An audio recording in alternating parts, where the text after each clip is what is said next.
कुंती रोज की तरह मंदिर से घर आती है। तभी उसे अपनी बहू के कमरे से किसी के जोर जोर से हंसने की आवाज आती है। कुंती जब कमरे में जाकर देखती है तो उसकी 7 महीने की पोती अपने आप हवा में उड़ रही होती है और उसमें से एक औरत की आवाज आ रही होती है। वो जोर जोर से हंसते हुए हवा में उड़ रही थी। ये नजारा देख कुंती हैरान रह जाती है। तभी औरत की आवाज उस कमरे में गूंजती है। अब क्या हुआ बुढ़िया, तेरे हाथ पैर क्यों कांप गए? तेरे कर्मों का फल मिलने का समय आ गया है। डर के मारे कहाँ भाग रही है? कुंती बिना कुछ सुने जोर जोर से भागते हुए उस कमरे से बाहर चली जाती है, लेकिन उस बच्चे का शरीर हवा में उड़ते हुए उसका पीछा करता है। आखिर कौन है कुंती और क्यों उसी की पोती उसकी जान लेने पर तुली हुई होती है? इस कड़ी को विस्तार से जानने के लिए आइए कहानी की शुरुआत में चलते हैं। बात तकरीबन 2 साल पहले की है। कुंती अपने पति राजेश्वर और इकलौते बेटे संभव के साथ रहती थी। कुंती और राजेश्वर का स्वभाव शुरू से ही लालची किस्म का था। वो हमेशा एक अमीर घराने की बहू अपने बेटे के लिए चाहते थे ताकि उन्हें अच्छा खासा दहेज मिल सके, लेकिन संभव का स्वभाव अपने माता पिता से बिल्कुल अलग था। एक रोज कुंती बाजार गई होती है कि तभी वहां पर वो संभव को किसी लड़की के साथ हंसते खिलखिलाते हुए देख लेती है। घर आकर वो संभव से पूछती है, कौन है वो लड़की जिसके साथ तू बाजार में घूम रहा था? माँ, उसका नाम रचना है और मैं उससे बहुत प्यार करता हूँ और शादी भी उसी से करूंगा। तेरा दिमाग खराब है? वो दिखने से किसी गरीब घराने की लड़की लग रही थी। सिर्फ शक्ल सूरत ही मायने नहीं रखती, जीवन में पैसा होना भी जरूरी है। और वो गरीब दहेज में क्या ही लाएगी? अरे भाग्यवान, क्यों गुस्सा होती हो? एक बार लड़की के माँ बाप से मिल तो लो, क्या पता ऊंचा घर देखकर दहेज देने के लिए तैयार हो जाए। पिताजी, मैं दहेज के सख्त खिलाफ हूँ और वैसे भी रचना का मेरे अलावा इस दुनिया में कोई नहीं है। वो अनाथ आश्रम में रहती है, तो दहेज का तो सवाल ही पैदा नहीं होता। अगर आप लोगों को हमारे रिश्ते से आपत्ति है तो ठीक है, मैं रचना को लेकर अलग घर में रह लूंगा। इतना कहकर संभव वहां से चला जाता है। राजेश्वर कुंती को समझाते हुए कहता है, मेरी मानो तो शादी के लिए हाँ कह दो। कहीं लड़का घर छोड़कर चला गया तो खाने के भी लाले पड़ जाएंगे। कम से कम हमारे साथ रहेगा तो पैसे तो आएंगे। और उस गरीब लड़की का क्या है? एक बार घर आ गई तो फिर उसे कैसे रखना है वो तो हमारे हाथ में है ना। फिर सबकी सहमति से उन दोनों की शादी हो जाती है। नई नवेली दुल्हन रचना जब घर आती है तो उसकी सास के अत्याचार उस पर शुरू हो जाते हैं। कुंती और राजेश्वर मिलकर रचना से सारा काम लेते हैं और जब संभव ऑफिस के लिए जाता है तो वो दोनों मिलकर उसको खूब खरी खोटी सुनाते, उसके साथ मारपीट करते, साथ ही उससे सारा दिन घर का काम लेते। लेकिन शाम को जब संभव घर आता तो वो उसके सामने रचना के साथ प्यार से पेश आते। लेकिन रचना अपने साथ हो रहे अन्याय के बारे में कभी भी संभव को नहीं बताती, क्योंकि वो ये बात भली भांति जानती थी कि अगर वो संभव को इस बारे में कुछ भी बताएगी तो वो गुस्सा हो जाएगा और उसे लेकर अलग घर में रहने चला जाएगा। ऐसे ही कई महीने बीतते जाते हैं। फिर रचना गर्भवती हो जाती है, लेकिन जैसे ये बात उसके सास ससुर को पता चली, कुंती राजेश्वर से कहती है, सुनो जी, वो कल मुही पेट से है, अब तो उससे और ज्यादा काम लेने में मजा आएगा। तभी उसको पता चलेगा कि कुंती के बेटे को अपने प्यार के झांसे में फांसकर उसने कितनी बड़ी गलती की है। सारा दिन वो बेचारी घर के काम करती और जैसे ही दिन में थोड़ी देर आराम करने जाती तो उसको किसी न किसी बहाने से जगाकर कामकाज में लगा देते। एक रोज कुंती एक दाई को बुलाकर लाती है और उससे कहती है, कौशल्या, जरा इसके पेट पर हाथ लगाकर बता तो सही कि इसके गर्भ में लड़का है या लड़की। माँ जी, ये सब क्या है? चुप कर कलमुही और चुपचाप लेट यहाँ। कौशल्या जब रचना के गर्भ में हाथ लगाती है तो वो हैरान होकर कहती है, हे राम, ये क्या अपशगुन हो गया? अरे क्या हुआ, बताएगी भी? आपकी बहू के गर्भ में तो 2-2 लड़कियां पल रही हैं। क्या लड़कियां, और वो भी 2-2?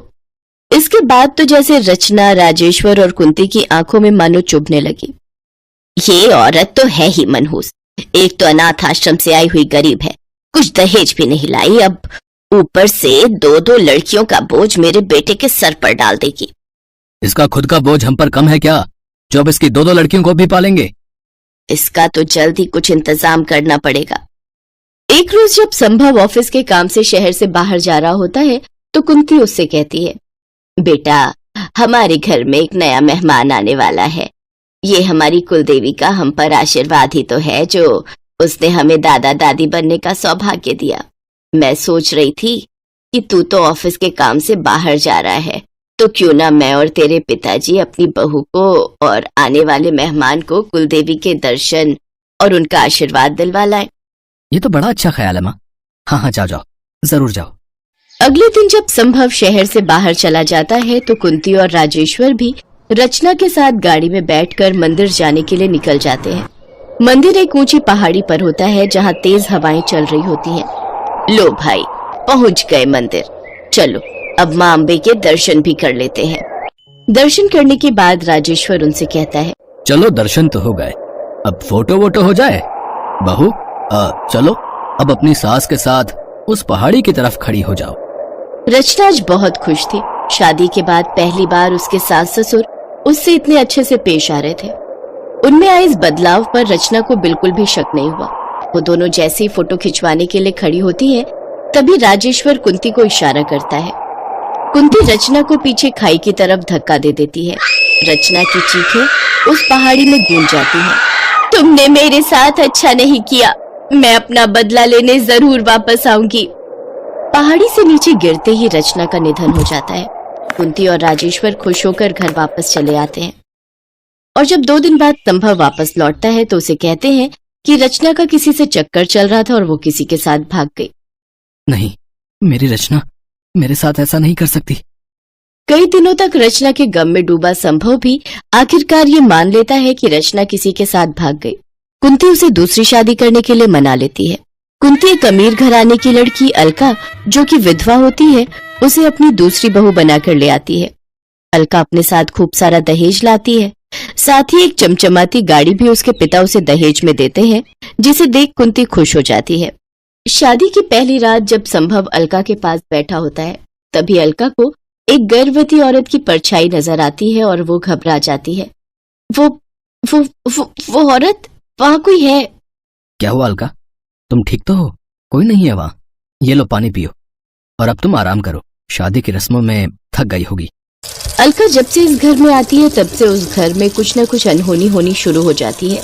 किचन में बर्तन अपने आप गिरने लगते हैं, लाइट्स ऑन ऑफ होने लगती हैं। एक रोज अलका संभव से कहती है, संभव, मुझे लगता है कि इस घर में कोई ना कोई भूतिया साया है।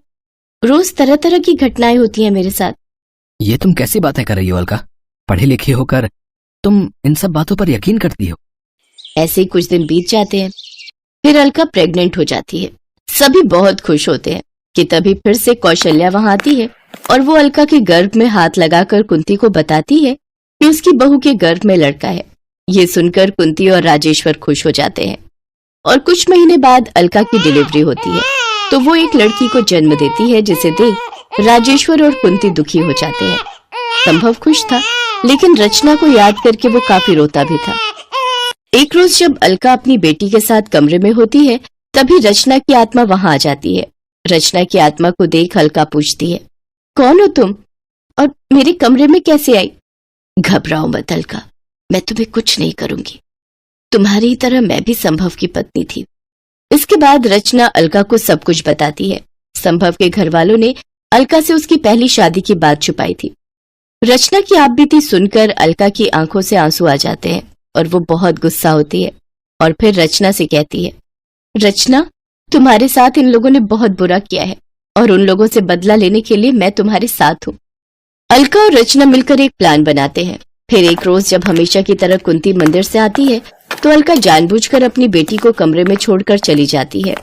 कुंती को जब बहू के कमरे में से किसी के हंसने की आवाज आती है तो वो कमरे में जाती है तो देखती है कि उसकी पोती अपने आप हवा में उड़ रही है और उसमें से जोर जोर से हंसने की आवाज आ रही है। तभी बच्ची में से आवाज आती है, अब क्या हुआ बुढ़िया, तेरे हाथ पैर क्यों कांप गए? तेरे कर्मों का फल मिलने का समय आ गया है। डर के मारे कहाँ भाग रही है? कुंती को समझ नहीं आता। वो जोर जोर से हाँफते हुए कमरे से बाहर निकलती है और उसका पैर फिसलता है और वो सीढ़ियों से नीचे गिर जाती है और उसके सिर पर चोट लग जाती है। वो जोर जोर से चिल्लाते हुए कहती है, बचाओ बचाओ। तभी वहां राजेश्वर भी आ जाता है, जिसे अलका ने बांध रखा था। अलका के आते ही बच्ची में से रचना की आत्मा निकलकर बाहर आ जाती है और बच्ची अलका की गोद में आ जाती है। क्या हुआ बुढ़िया, अब बहुत डर लग रहा है? कुछ सीढ़ियां गिरने से जब तुझे इतना दर्द हुआ तो सोच कि मुझे और मेरे गर्भ में पल रहे बेटे को कितना दर्द हुआ होगा। रचना, तुम और तुम्हारी गर्भ में बेटा? हाँ बेटा। उस दाई ने सिर्फ अपने अंदाजे से कहा था कि मेरे गर्भ में 2 लड़कियां हैं, जबकि सच तो यह है कि मेरे गर्भ में एक बेटा पल रहा था, जिसे तुम दोनों ने मिलकर मार डाला। रचना, तुम्हारे मुजरिम तुम्हारे सामने हैं, अब तुम इन्हें अच्छे से सबक सिखाओ। संभव भी वहां पहुंच जाता है, जिसे अलका ने फोन करके बुलाया हुआ होता है। रचना की आत्मा देख संभव हैरान रह जाता है। फिर रचना की आत्मा उसे सारी सच्चाई बताती है, जिसे सुनकर संभव अपने माँ बाप पर बहुत गुस्सा होता है। बेटा, बेटा हमें बचा ले इससे। बचा लो? आप जैसे पापियों को बचा लो, जिन्होंने एक निर्दोष माँ और बच्चे का खून किया है। आप जैसे दोषियों को सजा तो मिलनी ही चाहिए। रचना, तुम्हें इनके साथ जो करना है वो कर सकती हो। इसके बाद रचना उन दोनों को अपनी शक्ति से जलाकर भस्म कर देती है। रचना की आत्मा को अब शांति मिल जाती है। मेरा मकसद पूरा हुआ, अब मुझे जाना होगा। नहीं रचना, मत जाओ मुझे छोड़कर, प्लीज तुम हमारे साथ यहीं रहो। नहीं संभव, अब मुझे मुक्ति मिल चुकी है, मुझे अपनी दुनिया में वापस जाना होगा। अलका बहुत अच्छी लड़की है, तुम इसके साथ खुश रहोगे। फिर रचना की आत्मा वहां से गायब हो जाती है। अलका को रचना की मदद करते देख संभव को उस पर प्यार आ जाता है और फिर वो अलका और अपनी बेटी के साथ खुशी खुशी रहने लगता है।